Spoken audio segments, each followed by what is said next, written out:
आज हम नई वीडियो में भारत का नियंत्रक तथा महालेखा परीक्षक के बारे में जानेंगे।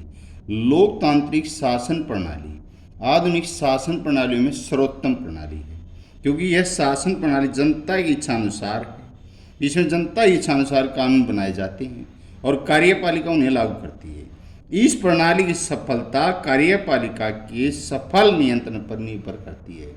संसदीय प्रणाली में विधानपालिका कार्यपालिका पर सजग नियंत्रण व उसके कार्यों की जांच तो कर लेती है, लेकिन कार्यपालिका के कुछ कार्यों पर नियंत्रण करने के लिए विशेष ज्ञान की आवश्यकता होती है। लेखा परीक्षा करना तथा कार्यपालिका वित्तीय कार्यों पर नियंत्रण करना एक तकनीकी कार्य है, जिसके लिए एक विशेष प्रकार के ज्ञान की आवश्यकता होती है।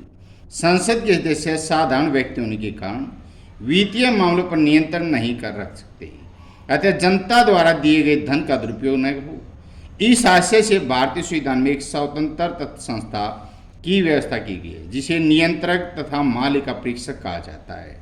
नियंत्रक तथा महालेखा परीक्षक की संसद को वित्तीय कार्यों पर नियंत्रण करने योग्य बनाता है। इसी कारण नियंत्रक तथा महालेखा परीक्षक भारतीय संसदीय व्यवस्था का एक महत्वपूर्ण अंग बन जाता है। अतः स्पष्ट है कि भारत के नियंत्रक महालेखा परीक्षक का पद एक ऐसा संवैधानिक निकाय है, जिसके माध्यम से राष्ट्र अपने वित्तीय प्रशासन में वह संसदीय उत्तरदायित्व विशेष प्रशासन नियंत्रण सुनिश्चित करता है। संविधान निर्मात्री सभा के सदस्य श्री B.R. अम्बेडकर ने संविधान सभा में अपने विचार इस प्रकार रखे। नियंत्रण महालेखा परीक्षक को भारतीय संविधान में शायद सबसे महत्वपूर्ण स्थान प्राप्त है। नियंत्रण महालेखा परीक्षक का मासिक वेतन जो होता है 2,50,000 रुपये होता है। वर्तमान में इसके अध्यक्ष जो हैं श्री गिरीश चंद्र मुर्मू हैं। नियंत्रण महालेखा परीक्षक के वेतन भत्तों को कौन निश्चित करता है? नियंत्रण महालेखा परीक्षक के वेतन भत्तों को संसद निश्चित करती है। भारतीय संविधान के कौन से अनुच्छेद में नियंत्रण महालेखा परीक्षक की शक्तियां उल्लेख किया गया है? भारतीय संविधान के अनुच्छेद 149 में नियंत्रण महालेखा परीक्षक की शक्तियां उल्लेख किया गया है। नियंत्रण महालेखा परीक्षक अपना वार्षिक सामान्य वित्तीय प्रतिवेदन किसे सौंपता है? नियंत्रण महालेखा परीक्षक अपना वार्षिक प्रतिवेदन राष्ट्रपति को सौंपता है। नियंत्रण महालेखा परीक्षक को समय से पूर्व किसके द्वारा वह किस प्रकार पदच्युत यानी हटाया जा सकता है? नियंत्रण महालेखा परीक्षक को समय से पूर्व संसद द्वारा महाभियोग विधि द्वारा पदच्युत किया जा सकता है। भारत में प्रशासन में किए गए धन की खर्च जांच पड़ताल हेतु विभाग की स्थापना की गई है। भारत में प्रशासन में किए गए धन खर्च की जांच पड़ताल हेतु लेखा परीक्षागण विभाग की स्थापना की गई है। नियंत्रण महालेखा परीक्षक को वेतन कहाँ से मिलता है? नियंत्रण महालेखा परीक्षक को वेतन भारत की संचित निधि से मिलता है। भारत के नियंत्रण महालेखा परीक्षक की कोई एक योग्यता गणना लेखांकन में निपुण होना चाहिए। भारत में सार्वजनिक धन का सजग प्रहरी रखवाला किसे कहते हैं? भारत में सार्वजनिक धन का सजग प्रहरी रखवाला नियंत्रण महालेखा परीक्षक को कहा जाता है। नियंत्रण महालेखा परीक्षक को किसका मित्र मार्गदर्शक संरक्षक कहा जाता है? नियंत्रण महालेखा परीक्षक को लोक लेखा समिति को मित्र मार्गदर्शक संरक्षक कहा जाता है। नियंत्रण महालेखा परीक्षक का कार्यकाल कितना होता है? नियंत्रण महालेखा परीक्षक कार्यकाल 65 वर्ष की आयु तक या 6 वर्ष में जो पहले पूर्ण होता है। भारत में सर्वप्रथम किस अधिनियम द्वारा महालेखा परीक्षक की नियुक्ति की गई थी? 1919 में मॉन्टेस्क्यू चैम्सफोर्ड सुधार अधिनियम द्वारा। नियंत्रण महालेखा परीक्षक की वार्षिक रिपोर्ट राष्ट्रीय विचार विमर्श हेतु कहाँ रखवाता है? संसद में। भारत में सार्वजनिक धन का सजग प्रहरी की रखवाला किसे कहा था? नियंत्रण महालेखा परीक्षक को कहा गया है। भारत सरकार अधिनियम 1935 के द्वारा महालेखा परीक्षा की नियुक्ति किसके द्वारा की जानी लगी थी? ब्रिटिश सरकार द्वारा। नियंत्रण महालेखा परीक्षक का कार्यकाल होता है 6 वर्ष का। भारत में नियंत्रण महालेखा परीक्षक का कार्य बड़ी मात्रा में औपनिवेशिक शासन की विरासत मात्र ये विचार किसका था? पॉल एप्पलबी का। नियंत्रण महालेखा परीक्षक जनता के धन का रक्षक है, यह कथन किसका? शोक चंदा का है। भारत के नियंत्रण महालेखा परीक्षक को के आधार पर हटाया जा सकता है? कदाचार एवं असक्षमता के कारण हटाया जा सकता है। भारतीय संविधान अनुच्छेद नियंत्रण मालिक परीक्षक की शक्तियों का उल्लेख किया गया है 149 अनुच्छेद में।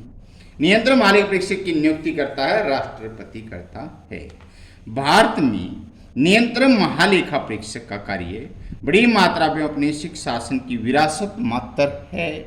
ये विचार पॉल एपलबी के हैं। निम्न लेखा परीक्षण के लक्ष्य हैं सरकारी व्यंग्यों की जांच करना, वित्त की सुरक्षा करना, व्यंग्यों के संबंध में उत्तरदायित्व निश्चित करना। नियंत्रण मालिका परीक्षक जनता के धन का रक्षक है, कथन अशोक चंदा का है। उत्तरवर्ती परीक्षण का तात्पर्य क्या है? धन राशि खर्च किए जाने के बाद की जांच करना। लेखा परीक्षण प्रस्तावित तथा पिछले खर्चों की वैधानिकता के साथ साथ उसकी वांछनीयता का उल्लेख विशेषण किया गया निग्रो का। भारतीय नियंत्रण मालिका परीक्षक को किस आधार पर हटाया जा सकता है? कदाचार असक्षमता के कारण। भारतीय संविधान के अनुच्छेद में नियंत्रण मालिका परीक्षक की शक्तियों का उल्लेख किया गया अनुच्छेद 149 में। नियंत्रण मालिका परीक्षक की नियुक्ति कौन करता? राष्ट्रपति करता है।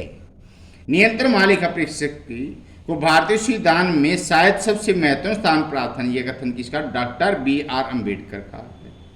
भारतीय संविधान के अनुच्छेद में नियंत्रण मालिका परीक्षक के पद का प्रावधान किया गया था अनुच्छेद 143(1) में। भारत में महालेखा परीक्षक संवैधानिक से किस अधिनियम द्वारा दिया गया था? 1935 अधिनियम द्वारा। नियंत्रण मालिका परीक्षक का पद किस देश से ग्रहण किया गया? इंग्लैंड से। नियंत्रण मालिका परीक्षक पद का दर्जा किसके बराबर? सर्वोच्च न्यायालय के न्यायाधीश के बराबर की। नियंत्रण मालिका परीक्षक के पद से सेवानिवृत्त होने के बाद कोई व्यक्ति लोकसभा चुनाव लड़ सकता है। भारतीय नियंत्रण मालिका परीक्षक के पद से सेवानिवृत्त होने के बाद वित्त आयोग का अध्यक्ष नियुक्त किया गया था अशोक चंदा। वित्त मंत्रालय मुगलिया सुल्तान के प्रशासन की भांति विभिन्न विभागों मंत्रालयों पर वट वृक्ष की भांति छाया हुआ है। इसका नियंत्रण अधिक विस्तृत होने के कारण बहुत शिथिल है। यह कथन किस प्रतिवेदन लिया गया? एपलबी रिपोर्ट में लिया गया है। वित्त मंत्रालय को प्रशासनिक मंत्रालय पर वित्तीय नियंत्रण रखना तो उचित है, परंतु हस्तक्षेप करना उचित नहीं है।